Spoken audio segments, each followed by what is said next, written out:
Landing a killer ray without being stabbed is hard enough. But catching one in the dark on an isolated riverbank in the most dangerous country in South America is almost insane. This is potentially ray-like. It's almost as if there's still tension on the line. It stopped going out, but there's still tension, and there's maybe a slight sort of chewing sensation. But I'd expect it to move again in a bit. There we go.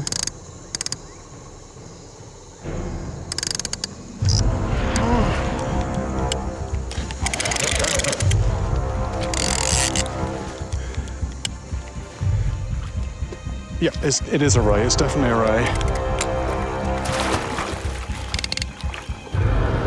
I recognise the dramatic markings. It's a deadly Motoro stingray. Motoros aren't giants, but this one's a perfect size for my experiment. Right, now it's one thing seeing that spine flailing around. I want to see what happens when that makes contact with something, with flesh. I've actually brought along a pig's leg. Very, very similar tissue to a human, so let's just see what happens to this. That went right in the whole length of the spine, and then it seemed to almost put its body weight behind it and really push it in. It went right up to the hilt of the spine. I'm surprised by this. I thought a strike would be more haphazard. The ray appears to line up on its target like a marksman, aiming above the point where the pressure is applied to its body before thrusting its spine deep into the tissue with every ounce of its power. As the tail retracts, more than 100 backward-facing barbs tear through flesh like a hunting knife. After the strike, the ray's instinct is to flee. I repeat the test, and this time, something remarkable happens.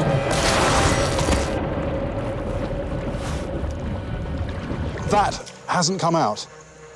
That is still attached. That is still attached. It's the proof I was looking for.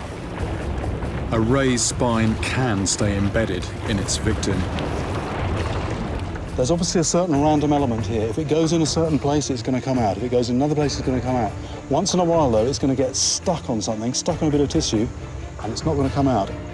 What I've just demonstrated adds weight to my theory that the bride could have been harpooned through the leg and dragged to her death. But it remains just a theory. I've only heard of the one incident. And there's still the question of stingray size. I don't think, though, that this could take an adult human into the water. I think you'd either shake it off or you'd crawl out of the water with this thing still attached.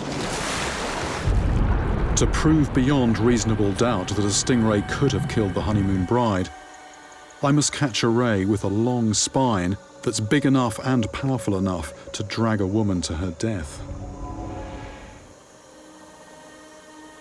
Something bigger than this.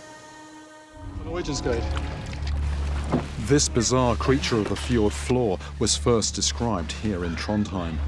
It's an extremely rare sight at the surface.